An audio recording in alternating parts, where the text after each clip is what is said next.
बाल्टी भरकर आलू की सब्जी खा लो।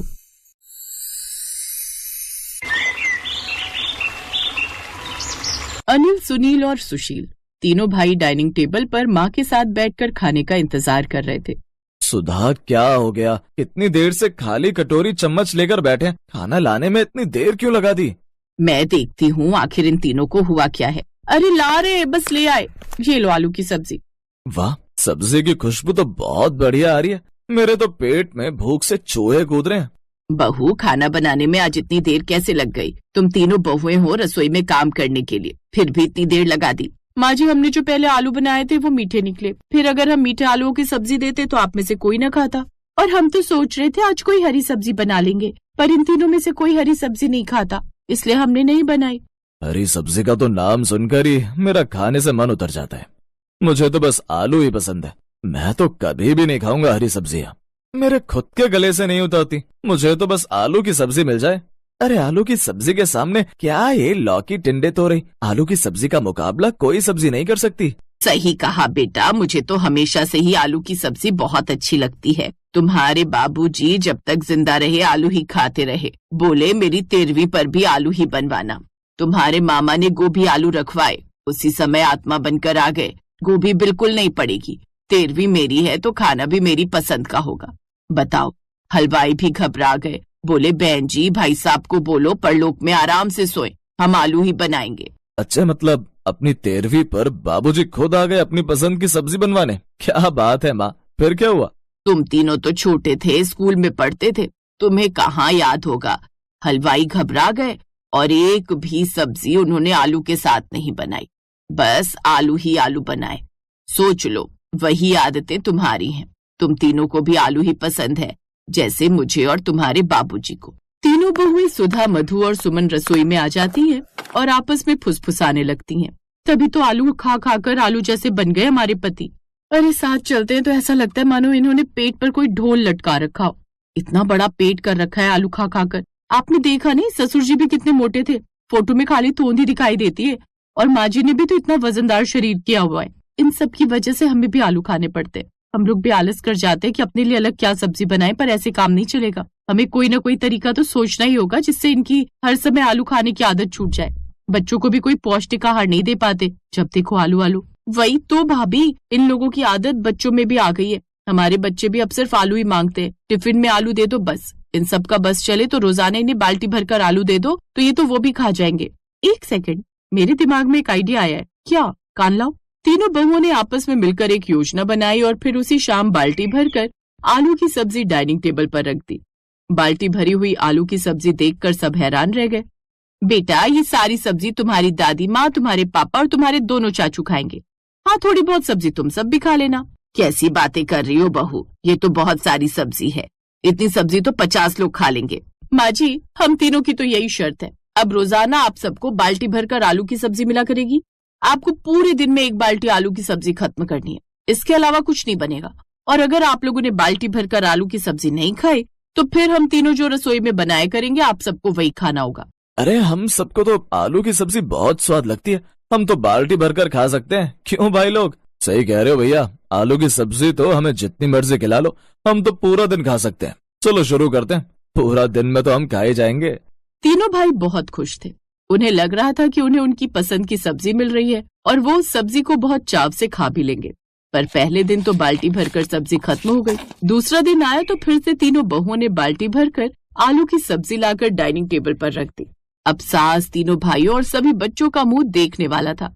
मम्मी, ये क्या? आज हमें फिर से आलू खाने पड़ेंगे। नो मम्मा, नो। मम्मी, मुझे तो मैगी खानी है। मम्मी, मैं आलू नहीं खा सकता, मेरा बिल्कुल भी मन नहीं है आलू की सब्जी खाने का, मुझे तो पिज्जा खाना है। बहू, कुछ और बना लेती, कल से पूरा दिन आलू खाकर मुझे तो गैस बन रही है। माँ जी, शर्त के हिसाब से आपको रोजाना तीनों टाइम आलू की सब्जी खानी है, वरना हमारे हिसाब से चलना पड़ेगा और जैसा हम खाना बनाते हैं वैसा ही खाना पड़ेगा। हम तीनों खाकर देखते हैं, अगर खाई जाएगी तो, वरना हमें तो वही खाना पड़ेगा जो ये तीनों बनाएंगी। अनिल, सुनील और सुशील तीनों ने अभी शर्त हारी नहीं थी। तीनों भाई आलू की सब्जी खाने लगे। पहले एक कटोरी खाई, फिर दूसरी, फिर तीसरी। बाल्टी की सब्जी देखकर उन्हें लगा कि ये सब्जी खत्म हो जाएगी, पर धीरे धीरे उनका जोश ठंडा पड़ने लगा। दोपहर होते होते सबने मुश्किल से आधी बाल्टी सब्जी खत्म की थी। सास और बच्चों ने तो हार मान ली थी और वो लोग वही खाने को तैयार हो गए जैसे सुधा, मधु और सुमन बनाएंगे। बस अब रह गया था तीनों पतियों का हार मानना। अगले कुछ दिनों तक अनिल, सुनील और सुशील तीनों ने बाल्टी भर कर आलू की सब्जी खाई, पर हफ्ते के आखिरी दिन उन तीनों की भी हिम्मत जवाब दे गई। यार बहुत हो गया, पेट तो पूरी तरह से भर गया है, अब तो आलू की सब्जी देखी तक नहीं जा रही। मुझे तो भूख लगना ही बंद हो गई है। ऐसा लग रहा है जैसे आलू की फैक्ट्री में काम कर रहा हूँ। मैं तो और नहीं खा सकता। आज के बाद मैं कभी आलू की सब्जी का नाम भी नहीं लूंगा। क्या हुआ? तुम सब तो कह रहे थे कि बाल्टी भर कर भी खा सकते हो। अब क्या हुआ? अभी तो आधी बाल्टी बची है। उठो, खाओ या फिर हार मान लो। अभी तो एक ही हफ्ता हुआ है। आप लोग तो कह रहे थे आप रोजाना आलू की सब्जी खा सकते हो। आधी बाल्टी बची हुई है, खत्म करो। नहीं नहीं। सुनील के नहीं नहीं कहते ही तीनों भाइयों ने एक दूसरे की तरफ देखा। उनकी आंखों में थकान और हार साफ झलक रही थी। वे समझ चुके थे कि आलू की सब्जी की ये बाल्टी भर चुनौती उनके लिए असंभव थी। सुधा, मधु, सुमन, हम हार मानते हैं। हमसे नहीं खाई जाएगी ये सब्जी। आलू और नहीं खाए जा रहे। प्लीज हमें माफ कर दो। आज से हम लोग वही खाएंगे जो तुम तीनों बनाओगी। हरी सब्जी, लौकी, टिंडे, जो मन करे बनाओ, बस आलू मत बनाना।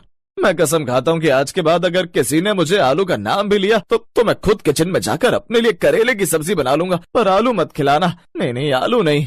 अरे तो इतने आलू थोड़ी न खाने के लिए कहा था तुम्हारे बाबूजी ने। अपनी 13वीं के दिन आलू की सब्जी के साथ साथ दाल और भरवा टिंडे भी रखवाए थे। तीनों बेटे अपनी माँ का मुंह देख रहे थे और तीनों बहुएं जोर से हंस पड़ती है। अगले दिन से सबने वही खाया जो तीनों बहुओं ने बना कर खिलाया।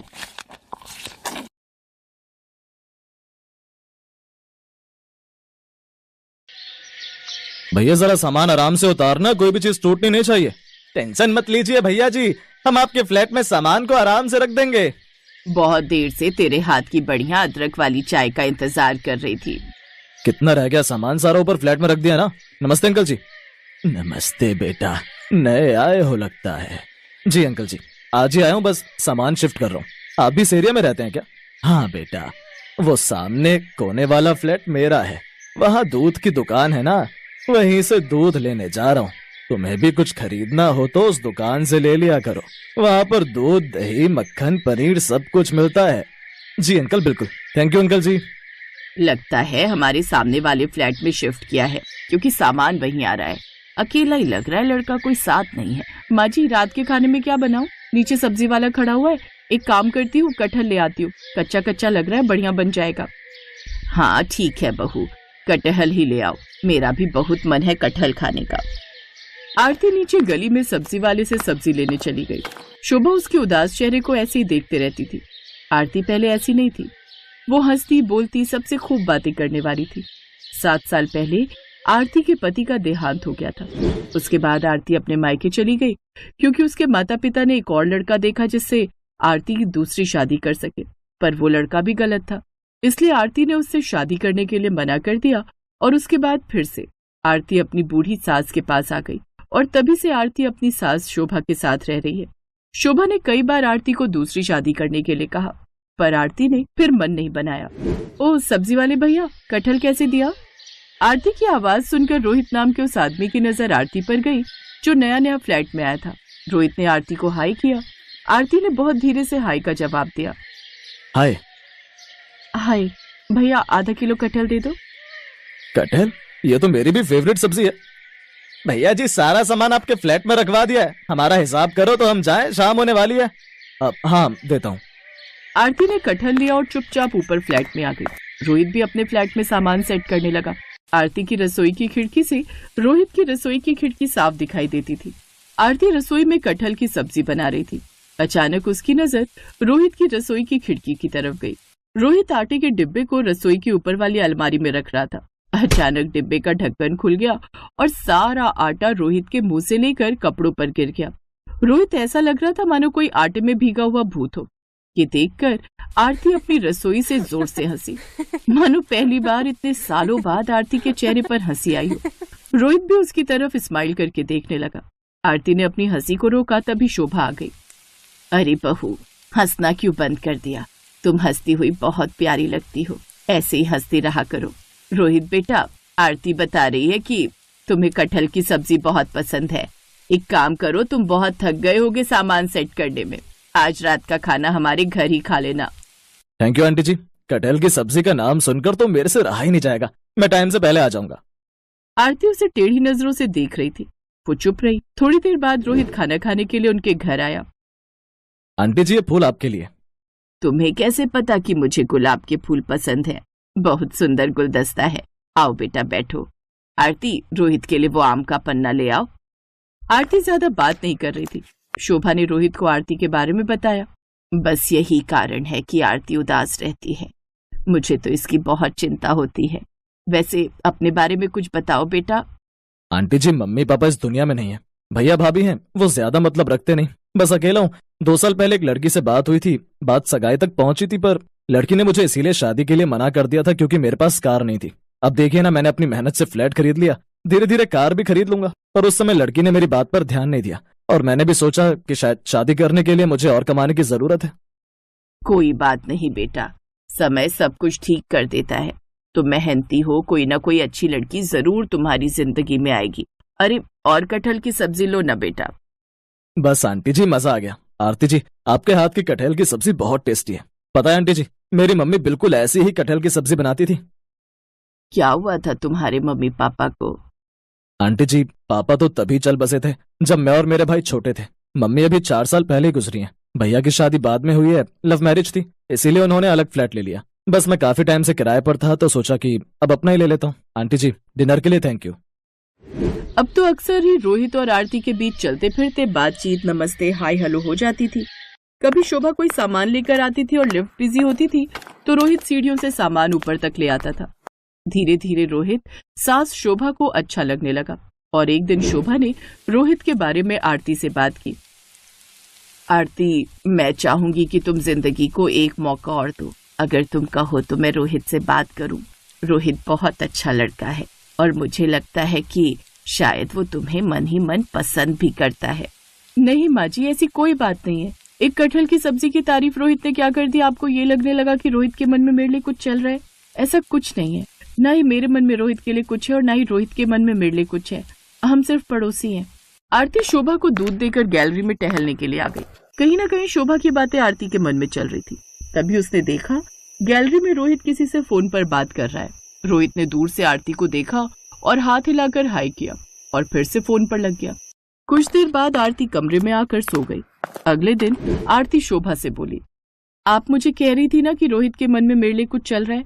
पता भी है, रात को रोहित अपनी गैलरी में फोन पर किसी से बात कर रहा था। काफी देर तक रोहित ने इतनी देर रात तक किसी से फोन पर बात की। और आधी रात के समय कोई किसी से फोन पर बात क्यों ही करेगा? कोई गर्लफ्रेंड होगी, तभी तो इतनी देर फोन बिजी रहा। हाँ, कह तो तू ठीक रही है। हो सकता है मेरे मन का वहम ही होगा। चल छोड़, कोई बात नहीं। मैं अब इस बारे में कोई बात नहीं करूंगी। अगले कुछ दिनों तक रोहित दिखाई नहीं दिया। आरती बार बार उसके फ्लैट की तरफ झांकती तो फ्लैट के बाहर ताला ही दिखाई देता। हिम्मत करके आरती ने नीचे गार्ड से पूछ ही लिया, अरे मोहन, इधर आना। बोलो आरती दीदी, क्या हुआ? वो जो हमारे सामने फ्लैट में रहते हैं, क्या नाम है उनका? रोहित। वो कहाँ गए हुए हैं? उनके फ्लैट के बाहर कुछ दिन से ताला लगा हुआ है। वो शादी के लिए गए हैं। आरती ने गार्ड के मुंह से बस इतनी बात सुनी और उसकी आंखों में आंसू आ गए। शायद उसके मन के किसी कोने में रोहित के लिए हल्की सी जगह बनने लगी थी। पर एक बार फिर आरती का दिल टूटा। वो उदास हो गई। उसने रात को खाना भी नहीं खाया और चुपचाप सो गई। अगले दिन आरती को रोहित के फ्लैट से आवाज सुनाई दी, मानो कोई शोर मचा रहा हो। अरे आरती बेटा, देख तो जरा, रोहित किसी मुसीबत में दिखाई दे रहा है। तू जाकर मदद तो कर। रोहित कब आया? जी माँ जी। आरती ने रोहित का दरवाजा खटखटाया। दरवाजा खुला हुआ था। मैं दरवाजा नहीं खोल सकता, जिसको अंदर आना है अपने आप आ जाओ, दरवाजा खुला हुआ है। आरती को यह सब अटपटा लगा, पर वो रोहित के फ्लैट में घुस गई। रोहित किचन में था और उसके दोनों हाथ चिपके हुए थे। सामने आधा कटा बिखरा हुआ कटहल रखा था। ये क्या कर रहे हो आप? और आपके दोनों हाथ चिपक क्यों गए? अरे क्या बताऊं आरती जी, दोस्त की शादी में गया था गांव। वहां उसने पेड़ का ताजा कटहल दे दिया। बोला कि मुझे पसंद है तो मैं लेता जाऊं। ले तो आया, पर कटहल काटना कितना मेहनत का काम है ये आज पता चल रहा है। मेरे तो दोनों हाथ ऐसे चिपक गए मानो इस पर गोंद लगा दिए। छुड़वाने में मेरी मदद कीजिए ना आरती जी। आप दूर से क्या देख रही हैं? घबराओ नहीं। सरसों का तेल कहाँ रखा है? वो सामने बोतल रखी हुई है। आरती ने सरसों का तेल रोहित के हाथों पर छिड़का। अब दोनों हाथों को छुड़ाने की कोशिश करो। नहीं छूट रहे आरती जी, दोनों हाथ चिपक गए हैं, आप मदद कीजिए ना। आरती ने रोहित के दोनों हाथ छुड़ा दिए। थैंक गॉड, आपने कितनी बड़ी मुसीबत से मुझे बाहर निकाल दिया। वैसे आइडिया अच्छा है, कटहल काटने के लिए सरसों के तेल का इस्तेमाल कर लो, पर अब मैं क्या करूं, मेरे से तो ये सब हो ही नहीं रहा है। आप हटिए, सब्जी मैं बना दूंगी। आरती ने फटाफट से बढ़िया सी कटहल की सब्जी बनाकर तैयार कर दी। ऐसी सब्जी रोज खाने को मिल जाए तो कसम से मेरी तो लाइफ सेट हो जाएगी। अरे आप तो शादी कर रहे हो ना, उससे जिससे रात को फोन पर बातें करते थे, इसीलिए तो आप गए हुए थे। अरे मैंने बताया तो मेरे दोस्त की शादी थी, मेरी शादी होती तो मैं इस बिल्डिंग में सभी को इनवाइट करता, और आप रात में बात करने की बात कह रही हैं। वो तो मेरे बड़े भैया थे, कभी कभी मेरा हाल चाल पूछ लेते थे। दिन में हम लोग बिजी होते हैं, इसीलिए रात में थोड़ी बात कर रहे थे। वैसे बात तो मुझे आपसे भी करनी है, अगर आप इजाजत दे तो। मेरे से बात करनी है, पर किस बारे में? अगर आप बुरा ना माने तो मुझे आपके हाथों की कटहल की सब्जी पूरी जिंदगी खानी है। रोहित की बात सुनकर आरती शर्मा गई। उसकी आंखों में खुशी के आंसू थे। शायद मनी मन वो भी रोहित को प्यार करने लगी थी। आरती के साथ शोभा की खुशी का ठिकाना नहीं था, क्योंकि रोहित बहुत अच्छा लड़का था। कुछ दिनों बाद पूरी बिल्डिंग के लोगों के सामने रोहित आरती के साथ सगाई करता है, और फिर कुछ दिनों बाद रोहित के किचन में बढ़िया सी कटहल की सब्जी बन रही थी, जो उसकी पत्नी आरती बना रही थी।